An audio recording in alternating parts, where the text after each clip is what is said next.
Yang terhormat Bapak Guru, Ibu Guru SD Muhammadiyah Payaungan, juga yang kami sayangi anak-anak sekalian, para pelajar, siswa dan siswi di amal usaha perguruan Muhammadiyah. Bagaimana kabarnya hari ini? Sehat? Puasa? Islam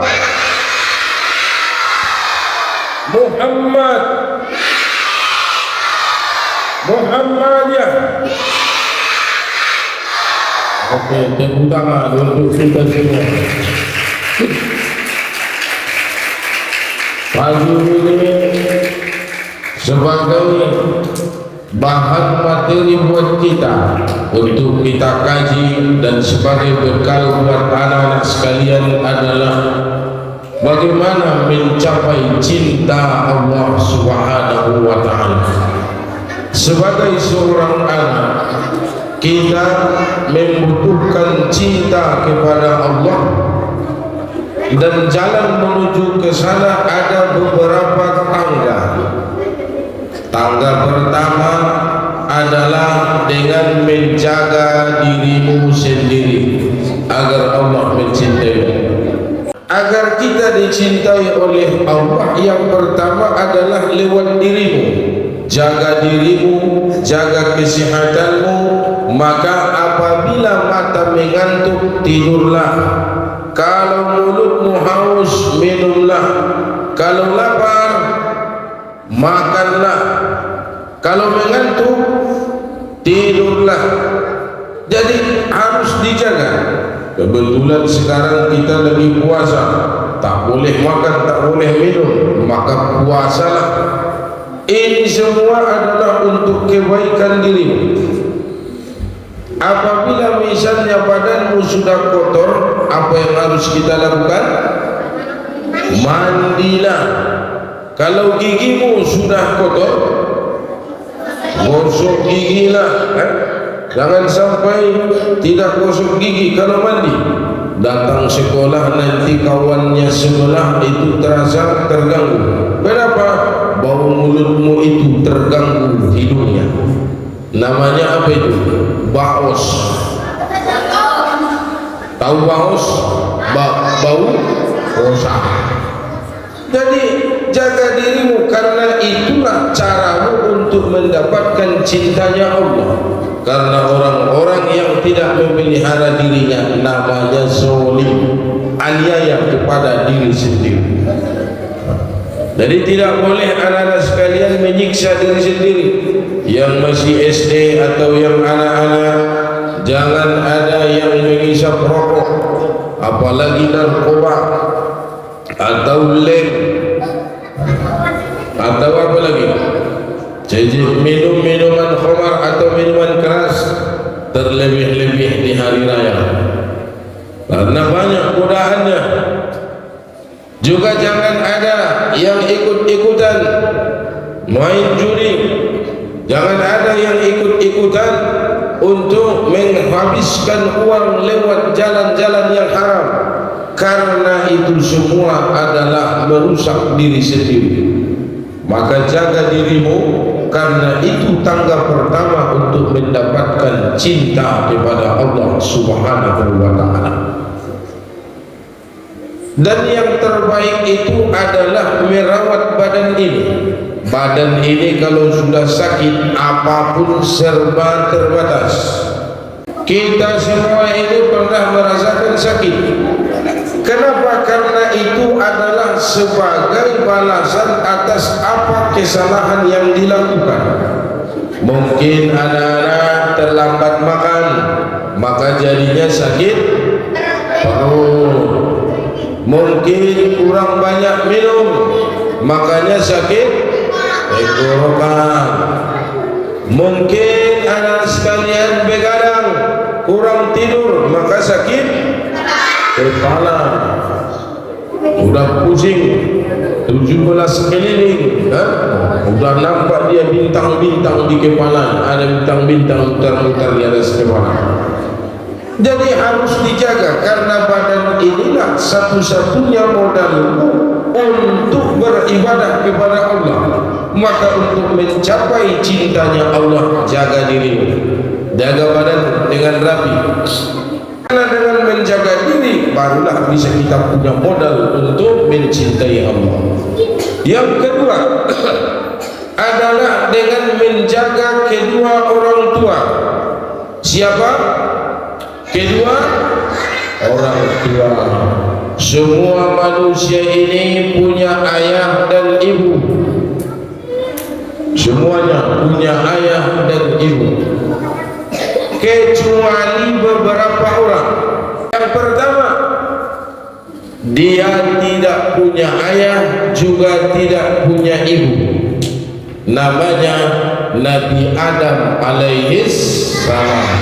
Dia enggak punya ayah, dia juga enggak punya ibu, karena dia diciptakan langsung oleh Allah. Jadi jawab nanti kalau ada pertanyaan, siapa orang yang tidak punya ayah dan tidak punya ibu? Nabi Adam alaihissalam. Jangan tunjuk tangan. Walaupun kamu sudah meninggal ayahnya, sudah meninggal ibunya, dulu punya ayah, punya ibu. Kalau Nabi Adam memang dari awal dia tidak punya ayah, juga tak punya ibu. Satu. Yang kedua, tidak punya ibu. Dia hanya diciptakan dari badan laki-laki, dari tubuh seorang laki-laki. Dia tidak punya ibu. Dia dilahirkan tapi bukan lewat seorang ibu. Dia dilahirkan lewat seorang laki-laki. Berarti dia tak punya ibu. Namanya Siti Hawa, istri Nabi Adam alaihissalam. Dia diambil dari tulang rusuk Nabi Adam dari sebelah kiri. Allah jadikan badannya jadilah seorang perempuan. Dua, satu tak punya ayah, tak punya ibu. Yang kedua, dia tidak punya ibu. Itulah Hawa. Yang ketiga, dia tidak punya ayah, hanya punya seorang ibu. Namanya Nabi Isa alaihissalam. Udah tiga kan? Oke, sekarang Bapak tanya yang perempuan dulu. Tidak punya ayah, tidak punya ibu. Nabi Adam. Dia tidak punya ibu. Siti Hawa. Dia tidak punya ayah. Nabi Isa. Kita semua punya ayah, punya ibu. Pagi ini sudah disalam ayahnya belum? Banyak yang enggak menyalam ayahnya, langsung dia berangkat sekolah. Pagi ini berangkat sekolah tadi salam ibunya atau tidak? Yang perempuan juga banyak yang tidak menyalam ibunya. Maka sebelum kita berangkat sekolah, biar pintar, biar cerdas, biar baik menerima pelajaran, harus menyalam ayah dan ibu. Kita semua ini kalau ingin pintar, kalau ingin sukses belajar, menjadi anak yang soleh, menjadi anak yang cerdas, maka harus dilakukan menyalam ayahnya dan menyalam ibunya. Kalau kebetulan ayahnya sedang bekerja, ayahnya sedang tidak di rumah, maka ibunya lah yang dicari. Kalau ibunya juga cari nafkah, maka berangkatlah sekolah, tapi pulang sekolah datangi mereka juga. Nanti pun juga sama, pulang sekolah sampai ke rumah ada ayahnya, salam tangan ayahnya, salam tangan ibunya. Lihat semuanya ke sini. Menyalam ayah dan ibu itu adalah dengan mencium tangannya, bukan meletakkan ke kening. Tangan ayah, tangan ibu dicium, dicium, bukan ke sini. Misal nanti pulang sekolah, ayah minta tangannya, cium. Lalu tangan ibumu pun cium. Gini dicium dengan hidung dan bibirmu, cium, bukan ke kepala. Menyalam guru menyalam orang yang lebih tua, barulah diletakkan ke kepala atau ke dahi, ke jidat, ke kening, sebagai pemberkatan atas ilmu yang telah diajarkan. Tapi buat tangan ayahmu, cium tangannya dengan hidung dan bibirmu. Tangan ibumu apalagi, kalau perlu peluk dia. Supaya apa? Agar hatimu kuat menerima semua ilmu dan ajaran dari guru, atau agar Allah mencintaimu. Kalau tadi kita jaga diri sendiri, yang kedua ini kita harus menjaga kedua orang tua. Dulu sebelum kita lahir ke atas dunia ini, pernah tinggal di dalam perut ibu kita. Perut siapa? Perut ibumu pernah tinggal. Berapa lama kita tinggal di perut ibu? 9 bulan 10 hari. Berapa? 9 bulan 10 hari. Kita semua pernah tinggal di situ. Papa pernah tinggal di situ. Orang tua kita juga pernah tinggal di perut ibunya. Bapak dan guru kita semua juga pernah tinggal di dalam perut ibunya 9 bulan 10 hari. Dia jalan susah, kalau dia mau duduk juga payah. Kadang ibu kita itu berangkat lagi ke kebun, berangkat lagi ke sawah dengan membawa beban-beban berat. Itulah tugas dia seorang ibu, untuk merawat dan menjagamu di dalam perutnya 9 bulan 10 hari. Kalau anak yang laki-laki ingin merasakan bagaimana susahnya mengandung dirimu dulu waktu di dalam perut ibumu, coba ambil 2 buah kelapa, buat arang diri 2, ikan, taruh di perutmu, itulah bawa kemana-mana selama 9 bulan 10 hari. Oh, seperti ibu-ibu hamil, ikatkan kelapa itu di perutmu, 2 buah, 2 biji. Mau mandi pakai, mau tidur terlentang pakai, ya. Mau jalan juga pakai, mau main-main juga pakai. Maka kita akan merasa kesulitan dengan 2 buah kelapa tadi. Sedangkan 1 hari kita sudah sulit, apalagi selama 9 bulan 10 hari. Ibumu pernah merawatmu di dalam perutnya selama itu. Dia kesusahan, dia kepayahan, berjalan dia payah, mau duduk dia sulit, bahkan menyuci kain lagi, mencari uang lagi, mencari nafkah lagi. Maka untuk itu kita harus berbakti kepada ibu. Itu nomor 1. Nomor 1, berbakti kepada ibu. Yang kedua, setelah kita 9 bulan 10 hari di dalam perutnya, maka kita pun lahir ke atas dunia. Kita dilahirkan ke atas dunia ini dalam keadaan selamat, dalam keadaan sehat. Jadi kita semua ini ketika lahir ke atas dunia itu lewat perut ibu kita, perjuangan darah dan keringat menjadi menyatu. Ibu kita setengah mati, bahkan tidak sedikit ibu-ibu meninggal dunia karena melahirkan anak-anaknya. Dia meregang nyawa, dia rela berkorban untuk melahirkan kita ke atas dunia. Banyak anak lahir ke atas dunia, juga tidak sedikit ibu-ibu meninggal dunia. Anaknya lahir dengan hidup selamat, tapi dia justru meninggal dunia.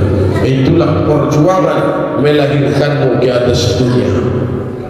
Bahkan dia keluar keringatnya, keluar darahnya, matanya sudah mulai berkunang-kunang, wajahnya sudah pucat untuk melahirkanmu ke atas dunia. Tapi begitu lahir ke atas dunia, Anda pun menangis, kita pun menangis. Tangis-tangis dia di ginjang ni podo mani. Maka ibu kita menjadi semangat. wajahnya yang semula pucat, yang semula dia khawatir dan cemas, tapi begitu melihatmu menangis dan meronta, maka dia pun tersenyum. Malahir bayar burung kitu ginjang dunia ini, anakku sudah lahir ke atas dunia. Dia pun betapa senang dan bahagia. Datanglah ayah kita, digendongnya, lalu dia membacakan ta'awuz padanya menurut ajaran sunnah yang telah ditarjih oleh Muhammadiyah, membacakan ta'awuz pada telinga anak itu. A'udzu bi kalimatillahi tammati min syarri ma khalaq. Barulah dikumandangkannya azan dengan santai, dengan lembut dan pelan, agar telingamu pernah mendengar nama Allah di awal kelahiranmu ke atas dunia. Nama-nama Allah itu telah diperdengarkan. Allahu Akbar, Allahu Akbar, Allahu Akbar, Allahu Akbar. Asyhadu an la ilaha illallah, asyhadu an la ilaha illallah. Dengan pelan dan lembut ayahmu mengumandangkan azan ke telingamu. Bukan teriak-teriak ayah kita dulu azan ke telinga kita. Itu yang diperdengarkan ke telinga kita. Dengan harapan setan tidak mengganggu kita, jauh dari godaan setan. Dan kalimat azan tadi sudah tertanam dalam hati setiap kita anak-anak yang dilahirkan dalam keadaan muslim. Beruntunglah ayahmu memperdengarkan azan kepadamu. Maka kalau pertama tadi, siapa yang melahirkanmu? Siapa yang mengandungmu? Ibumu. Baru yang ketiga, setelah kita lahir ke atas dunia, ia memberikan darahnya kepada mulutmu yang Allah rubah menjadi warna putih, namanya air susu ibu. Diberikan, tidak bayar, gratis. Kalau beli susu di warung berapa satu saset? Tapi ibumu memberikan kepadamu dengan gratis. Kenapa? Karena kita adalah anaknya. Dia berikan air susunya. Padahal air susu itu dari apa yang ia makan, apa yang ia minum. Maka untuk itu, setelah kita besar, setelah anak-anak sekalian sudah SD, yang kelas 1, kelas 2 sampai kelas 6, Anda sudah bisa membantu ayah dan ibu. Maka berbakti kepada ibu dan bapak. Nomor 1 kepada ibumu, karena dia telah mengandungmu 9 bulan 10 hari. Yang kedua kepada ibumu, karena dia telah melahirkanmu meregang nyawa, bertarung dengan kematian saat itu. Yang ketiga, kepada siapa kita berbakti? Kepada ibumu. Kenapa? Karena dia telah memberikan air susunya kepada kita. Baru yang keempat, kepada ayahmu. Bapak tanya, yang pertama kepada siapa kita berbakti? Dengarkan biar kalian tahu. Yang kedua, kepada siapa berbakti? Bagus. Yang ketiga, kepada siapa berbakti? Bagus. Sekarang bapak tanya yang lagi-lagi. Yang keempat, kepada siapa kita berbakti? Bagus.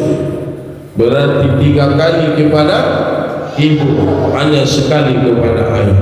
Kenapa? Karena ibumu mengandungmu, ibumu melahirkanmu, ibumu menyusuimu. Maka pulang ke rumah, bantu dia menyelesaikan urusan rumah tangganya. Tolong dia menyapu rumah, menyuci kain, menyuci piring. Kalau tidak bisa membantu ayah dan ibumu, paling tidak jangan menyusahkannya. Kalau habis makan, piring yang anak-anak sekalian pakai itu letakkan di tempat piring kotor. Kalau tidak bisa, menyuci piring, menyapu halaman bagi yang perempuan, menyuci kain. Kenapa? Karena dulu waktu kita di dalam perutnya kita sudah menyusahkannya. Waktu kita lahir kita sudah menyusahkannya. Waktu kita masih dalam gendongannya kita juga tetap menyusahkan. Ayah kita juga sama.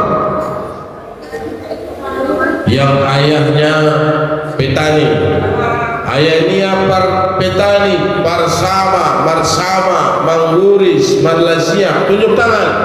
Marsama, Mangguris, sama Malaysia, Banyuwangi, Martomat, tunjuk tangan yang ayahnya petani. Siapa yang ayahnya petani? Hah? Udah, ayahmu sudah kesulitan mencari uang. Dia di sawah mencangkul, dia ke kebun, naik ke pegunungan. Di hutan sana banyak harimau. Ada apa? Harimau. Kalau sempat ayahmu dimakan harimau, siapa lagi ayahmu?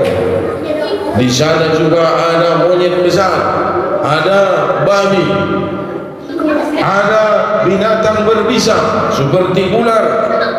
Kalau sempat dia bertemu dengan bahaya di hutan, maka meninggal ayahmu dalam hal mencari nafkah buatmu. Setiap pagi berangkat sekolah kan anda sekalian dapat uang. Uang itu adalah hasil kerja jerih payah yang didapatkan oleh ayah kita. Dia dapat uang 5.000, lalu pagi-pagi kau minta uang. Ayah, epengku, ayah, uang jajanku. Dengan membentak kau meminta uang kepadanya, padahal dia sudah capek mendaki ke gunung sana mencari duit itu. Di sawah juga sama.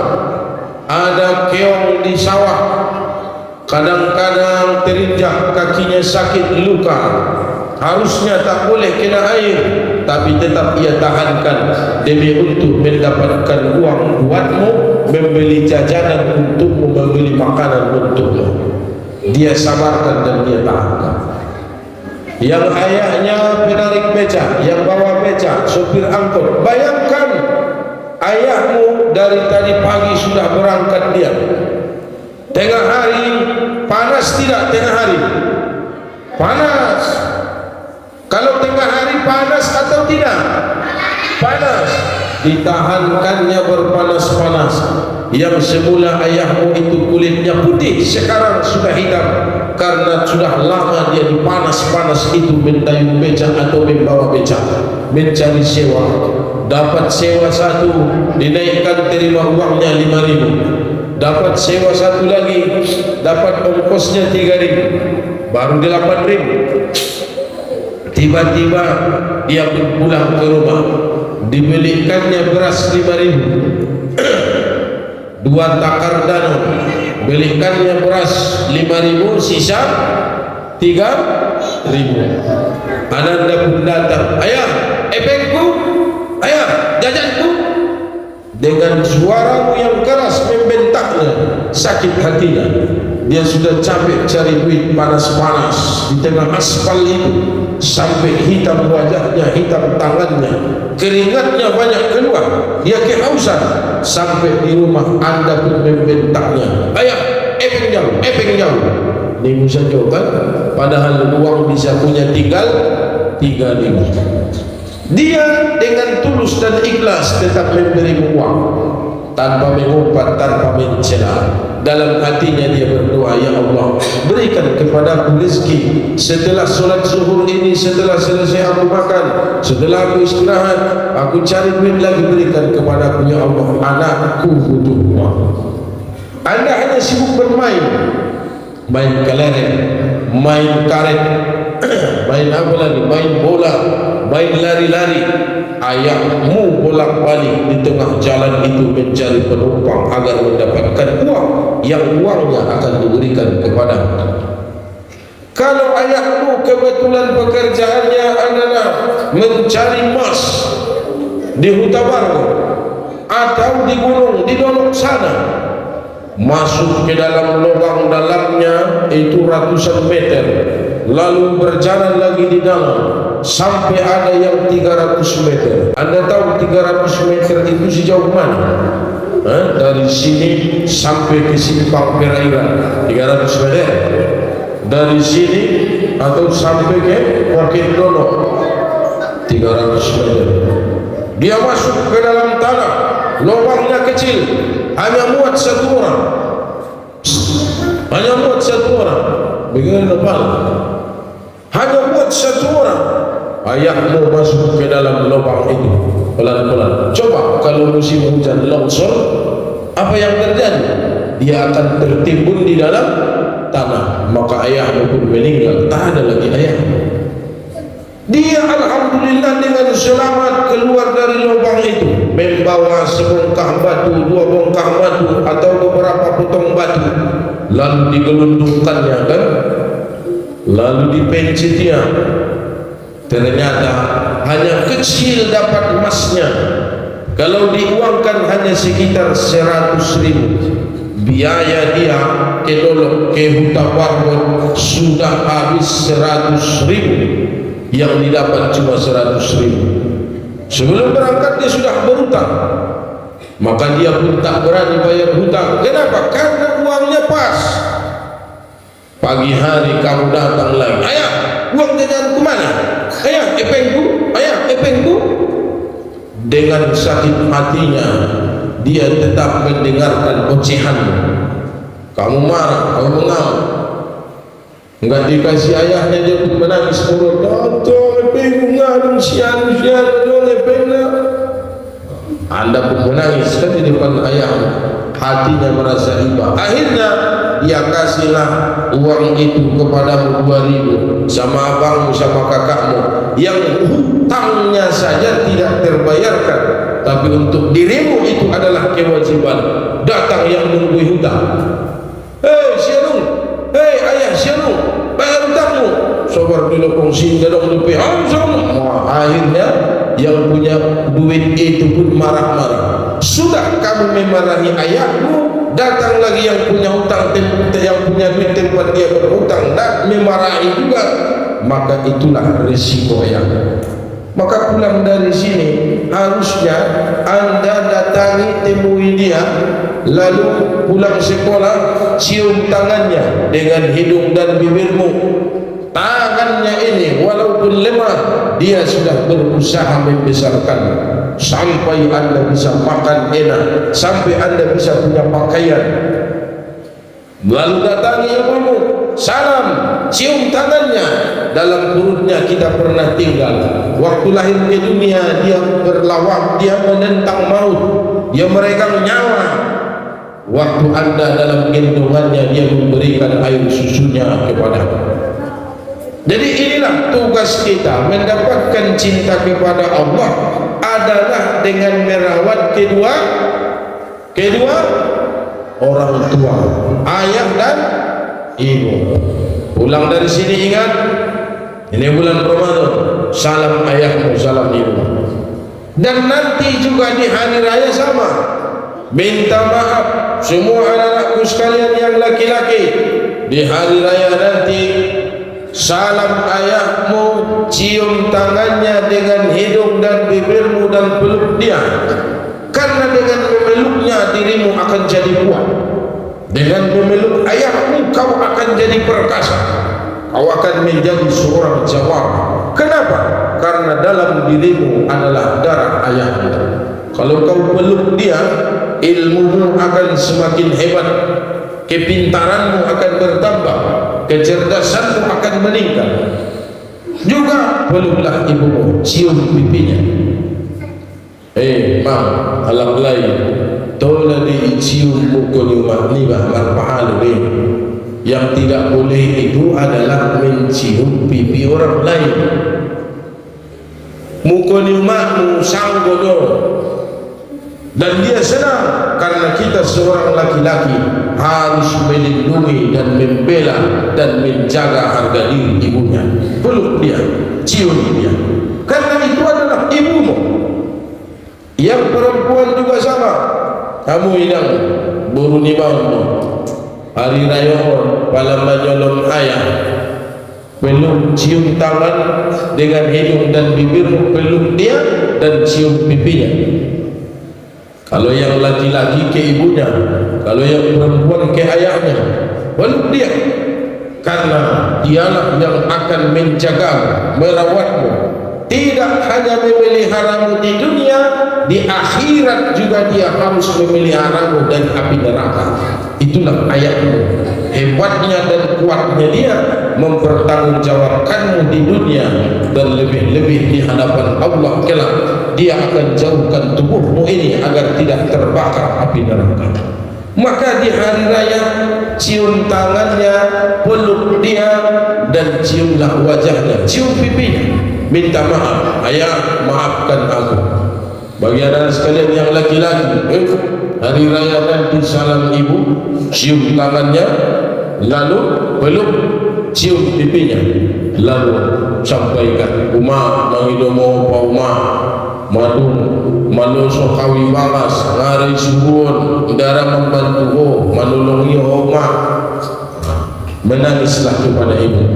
Kita menangis kepada ayah, kepada ibu dalam hal memohon maaf, terlebih-lebih di hari raya adalah sebuah kemuliaan dan kehormatan bagi seorang pria. Kenapa? Karena dia patuh dan taat kepada ayah dan ibunya. Jadi hari raya ini anak-anak sekalian harus ingat, baik yang laki-laki dan perempuan. Karena itulah ananda disekolahkan di sekolah Muhammadiyah, di SD Muhammadiyah ini harus punya kelebihan, punya identitas, bahwa ananda sekalian lebih sayang pada orang tua, lebih hormat, karena ananda sudah dibekali ilmu agama, ananda dibekali ilmu-ilmu yang berkaitan dengan Islam. Atau ananda sekalian kan punya pelajaran al-Islam dan Muhammadiyah. Jadi itu adalah ciri khas. Ananda sekalian harus amalkan pas hari raya atau pas berlebaran. Yang terakhir yaitu menjaga saudara dan saudari. Ada abangmu, ada kakakmu, ada adikmu, itu harus dijaga. Kalau berantem, kalau berdebat, berselisih itu biasa, tapi dengan memukulnya itu bahaya. Anak-anakku sekalian harus saling menyayangi, karena cuma abangmu lah temanmu di rumah, atau hanya adikmu kawanmu di rumah, atau kakakmu lah yang merawatmu. Yang perempuan, anak-anakku sekalian, sayangilah abangmu, sayangi kakakmu, karena mereka akan merawat dan menjagamu ketika ayah dan ibumu tidak ada di rumah. Sayangi adik-adikmu, karena ketika ayah dan ibumu sudah tiada, maka tugas itu adalah tugasmu untuk menjaga mereka. Maka tiga hal ini cara kita untuk mendapatkan cinta dari Allah. Mari kita ulang kembali. Yang pertama adalah menjaga, yang kedua menjaga orang tua, yang ketiga menjaga saudara. Inilah yang bisa ananda sekalian amalkan, dan sebagai peringatan buat anak-anakku sekalian pulang sekolah, karena ini adalah hari terakhir, hari libur, maka salam mereka, cium tangannya, peluk ayah dan ibu, dan di hari raya cium pipinya, karena dengan itu kamu akan mendapatkan kemuliaan dunia dan akhirat. Oke, yang laki-laki dan perempuan semuanya kompak jawab, al-Islam,